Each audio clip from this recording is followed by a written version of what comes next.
അട്ടപ്പാടിയിലെ മധുവിന് ശേഷം പാലക്കാട് വീണ്ടും ആൾക്കൂട്ട ആക്രമണം. അതിഥി തൊഴിലാളി മരിച്ചു. മോഷ്ടാവാണെന്നും നുഴഞ്ഞുകയറ്റക്കാരനാണെന്നുമുള്ള സംശയത്തിലായിരുന്നു നാട്ടുകാർ വളഞ്ഞിട്ട് ആക്രമിച്ചത്. മർദ്ദനമേറ്റ അവശനായ തൊഴിലാളി രക്തം ഛർദ്ദിച്ചാണ് മരിച്ചത് എന്നാണ് ദൃക്സാക്ഷികൾ പറയുന്നത്. ഫോറൻസിക് സർജൻ പറയുന്ന വാക്കുകൾ നിങ്ങൾ കേട്ടു നോക്ക്, എന്നിട്ട് ഇതിനെക്കുറിച്ച് നമുക്ക് സംസാരിക്കാം. അടി കിട്ടാത്ത ഒരു ഭാഗം പോലും ശരീരത്തിൽ അവശേഷിക്കുന്നില്ല. ഒരു ക്രൂരമായ ഒരു മർദ്ദനം, അതുവഴി രക്തം പുറത്തേക്ക് പോയിക്കൊണ്ട് ശരീരത്തിന്റെ വിവിധ ഭാഗങ്ങളിലോട്ട് രക്തം പോയിക്കൊണ്ട് ഒരാൾ മരിക്കുന്നു. നിങ്ങൾ ആലോചിച്ച് നോക്ക്, ശരീരത്തിൽ അടി കൊള്ളാത്ത ഒരു ഭാഗമില്ല എന്ന്. വേദന കൊണ്ട് പൊളഞ്ഞിട്ടുണ്ടാവില്ല ആ മനുഷ്യൻ. ഓരോ അടിയുടെയും ആഘാതം ഏറ്റുവാങ്ങുമ്പോൾ അടിക്കുന്ന ആളുകൾക്ക് ആനന്ദം അവരുടെ മനോനുകരത്തിൽ ആർമാദിക്കുമ്പോൾ വീണ്ടും വീണ്ടും അവർ ആവർത്തിച്ചടിക്കുകയാണ്. കുടുംബത്തിൽപ്പെട്ട ആരെങ്കിലും എന്തെങ്കിലും ഈ മനുഷ്യൻ ചെയ്തതിൻ്റെ അടിസ്ഥാനത്തിലല്ല, പിന്നെ ആ മനുഷ്യൻ ബംഗാൾ സ്വദേശിയാണ് എന്ന് അവർ തന്നെ വിധി എഴുതിയിട്ടാണ് ഈ ഒരു മനുഷ്യനെ ഇത്രയും ക്രൂരമായിട്ട് കൊല്ലുന്നത്. കണ്ടിട്ട് നമുക്ക് സഹിക്കാൻ പറ്റണില്ല അല്ലേ? എന്നാൽ നിങ്ങൾ ആലോചിച്ച് നോക്ക്, ആ മനുഷ്യൻ്റെ ഭാര്യ ഇത് കാണുമ്പോൾ, മക്കളിത് കാണുമ്പോൾ, രക്ഷിതാക്കളിത് കാണുമ്പോൾ അവരുടെയൊക്കെ മനോനുകരത്തിൽ വരുന്ന വേദന എന്ന് പറയുന്നത് നമുക്ക് ഊഹിക്കാനും ഉൾക്കൊള്ളാനും കഴിയാത്തതാണ്. ആ മനുഷ്യൻ തൻ്റെ ഭാര്യയോടും മക്കളോടുമൊക്കെ പുഞ്ചിരിച്ചുകൊണ്ട് വീട്ടിൽ നിന്നിറങ്ങിയ മനുഷ്യനാണ്. ആ മനുഷ്യൻ എന്തിനു വേണ്ടിയിട്ടാണ് ഭാര്യയെയും മക്കളെയും ഒക്കെ ഉപേക്ഷിച്ചുകൊണ്ട് കേരളം എന്ന് പറയുന്ന നമ്മുടെ ഈ ഒരു സംസ്ഥാനത്തേക്ക് വന്നത്? നമ്മളൊക്കെ അവരെ വിളിക്കുന്ന ഒരു പേരുണ്ട്, ഭായിമാരെന്ന്. ആ മനുഷ്യനാണ് ചില നരാധമന്മാരുടെ ഒരു നേരത്തെ മതവെറിയുടെ ഭാഗമായത്. നിങ്ങൾ ആലോചിച്ച് നോക്ക്, അയാൾ എന്ത് തെറ്റാണ് ആ മനുഷ്യൻ ചെയ്തത്? ആ മനുഷ്യൻ്റെ ഭാര്യ ഈ ഒരു വീഡിയോ കാണുമ്പോൾ അവരുടെ അവസ്ഥ ആലോചിച്ചിട്ടുണ്ടോ നിങ്ങൾ?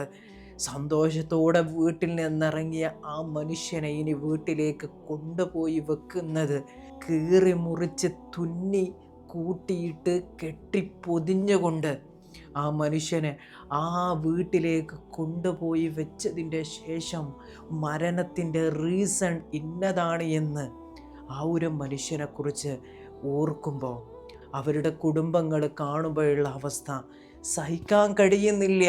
ഓരോ മലയാളിയും തല കുനിച്ച് പോവുകയാണ് ഈ ഒരു സന്ദർഭത്തിൽ. കാരണം അത്രമേൽ ഭയാനകമായിട്ടുള്ള ഒരു സംഗതിയാണ് നമ്മുടെ കേരളത്തിൽ അരങ്ങേറിയിട്ടുള്ളത്. ഒരുപാട് വാർത്തകൾ നമ്മൾ കേട്ടിട്ടുണ്ട്. ഒരുപാട് ആളുകൾ, ഒരുപാട് മുസ്ലിമീങ്ങളെ ബീഫ് വാങ്ങിയതിൻ്റെ പേരിൽ, ബീഫ് സൂക്ഷിച്ചതിൻ്റെ പേരിൽ ട്രെയിനിലൂടെ യാത്ര ചെയ്യുന്നതിൻ്റെ ഇടയിൽ മൃഗീയമായിട്ട് ഇല്ലായ്മ ചെയ്ത ഒരുപാട് വാർത്തകൾ ഇതര സംസ്ഥാനങ്ങളിൽ നിന്ന് കേൾക്കുമ്പോൾ നമുക്ക് വല്ലാത്ത അത്ഭുതവും അതിലുപരി വേദനയും ഉണ്ടെങ്കിൽ ഇന്ന് ഈ നടന്നിട്ടുള്ളത് നമ്മുടെ കേരളത്തിലാണ്.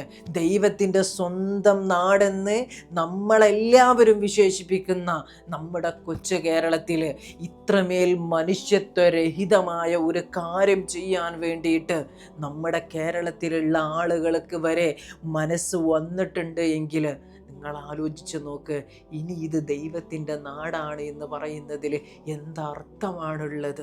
നമ്മുടെയൊക്കെ കുടുംബത്തിൽ നിന്ന് നമ്മുടെ സഹോദരങ്ങളൊക്കെ ദുബായിലേക്കും അതേപോലെ ഗൾഫ് കൺട്രികളിലേക്കുമൊക്കെ അവർ ജോലിയാർത്ഥം കടന്നു പോകുമ്പോൾ അതുപോലെ തന്നെയാണ് മനുഷ്യന്മാരെ. ബീഹാറിൽ നിന്നായിക്കോട്ടെ, ഉത്തർപ്രദേശിൽ നിന്നായിക്കോട്ടെ, ബംഗാളിൽ നിന്നായിക്കോട്ടെ, മറ്റ് ഇതര സംസ്ഥാനങ്ങളിൽ നിന്ന് കേരളത്തിലേക്ക് വരുന്ന ഓരോ മനുഷ്യന്മാരുടെ അവസ്ഥയും അവരുടെ ദുബായിയാണ് നമ്മുടെ കേരളം എന്ന് പറയുന്നത്.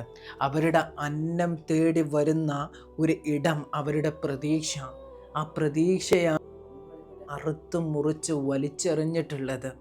ഇത് കേൾക്കുന്ന ഓരോ ബംഗാളിയുടെയും അല്ലാന്നുണ്ടെങ്കിൽ ഓരോ ഇതര മതസ്ഥരുടെയും അവസ്ഥ നിങ്ങൾ ആലോചിച്ചിട്ടുണ്ടോ?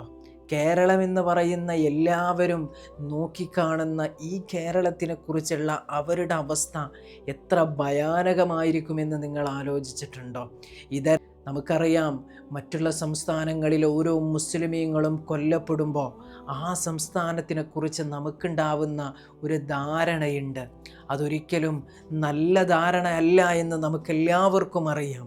എന്നാൽ കേരളം എന്ന് പറയുന്ന ഈ ഒരു സംസ്ഥാനത്തിനെക്കുറിച്ച് ഇനി ആ മനുഷ്യൻ്റെ നാട്ടിലുള്ള ആളുകൾ ഓർക്കൽ തന്നെ വെറുപ്പോടെയും അറുപ്പോടെയുമായിരിക്കൂലേ?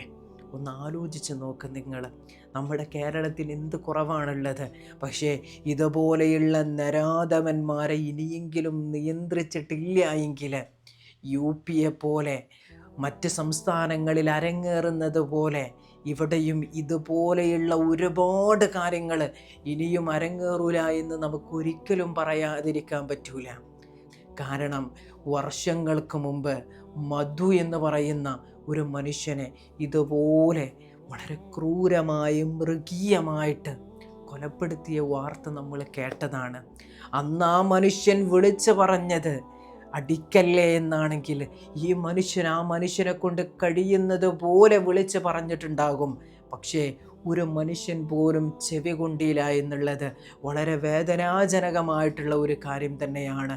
അടിച്ച് ആ മനുഷ്യൻ്റെ ശരീരം പൊളയുമ്പോൾ, മരണത്തിലേക്ക് കൂപ്പുകുത്തുമ്പോൾ പോലും ആ മനുഷ്യനോട് ഒരിറ്റ് ദയ പോലും കാണിക്കാത്തവർ, അവരെ ഒരിക്കലും നമുക്ക് മനുഷ്യനെന്ന് ആ ഒരു ലേബിളിൽ നമുക്ക് കാണാൻ കഴിയൂല.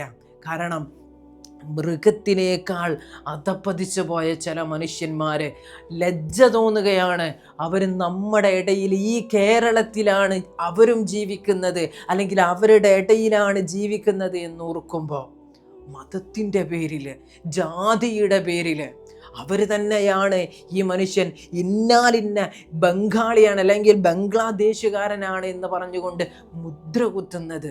എന്താണ് അവിടെ നിന്ന് വന്ന ഒരു മനുഷ്യനുള്ളത്? ഞാൻ ആലോചിക്കുകയാണ്, ആ മനുഷ്യൻ എന്ത് തെറ്റ് ചെയ്തു? ബംഗ്ലാദേശിലുള്ള ആളുകൾ ഇനി നിങ്ങൾക്ക് ഇഷ്ടമില്ലാത്ത കാര്യങ്ങൾ ചെയ്യുന്നുണ്ട് എന്ന് വെച്ചിട്ട് അവിടെയുള്ള എല്ലാ മനുഷ്യന്മാരും അതേ ചിന്താഗതിയുള്ള ആളുകളാണോ? നമ്മുടെ കേരളത്തിനോട് അവർക്ക് വെറുപ്പുണ്ടെങ്കിൽ, ഇവിടുത്തെ ജനങ്ങളോട് വെറുപ്പുണ്ടെങ്കിൽ അവർ ഈ നാട്ടിലേക്ക് വരുമോ? ഇല്ലല്ലോ. ഒരു നേരത്തെ അന്നത്തിന് വേണ്ടിയിട്ട്, തൻ്റെ കുടുംബം പട്ടിണി കിടക്കാതിരിക്കാൻ വേണ്ടിയിട്ട് ആ മനുഷ്യൻ അവിടെ നിന്ന് വണ്ടി കയറിയപ്പോൾ ഇത്രയും ക്രൂരമായിട്ട് കൊല്ലപ്പെടുമെന്ന് ആ മനുഷ്യൻ സ്വപ്നത്തിൽ പോലും വിചാരിച്ചിട്ടുണ്ടാകൂല. ഒരിക്കലും നിങ്ങൾക്ക് മാപ്പ് തരാൻ കഴിയൂല. ചിലപ്പോൾ നമ്മുടെ നീതിന്യായ വ്യവസ്ഥയുടെ മുമ്പിൽ ചിലപ്പോൾ നിങ്ങൾ കഴിച്ചിലായേക്കാം. പക്ഷേ കാലം നിങ്ങൾക്കൊരിക്കലും മാപ്പ് നൽകൂല. എല്ലാം കാണുന്ന ഒരു ശക്തി നമുക്കെല്ലാവർക്കും അറിയാമല്ലോ ഉണ്ട് എന്നുള്ളത്. ആ ശക്തിയുടെ കോടതിയിൽ നിങ്ങൾക്കൊരിക്കലും മാപ്പില്ല എന്നുള്ളത് 100% ഉറപ്പാണ്.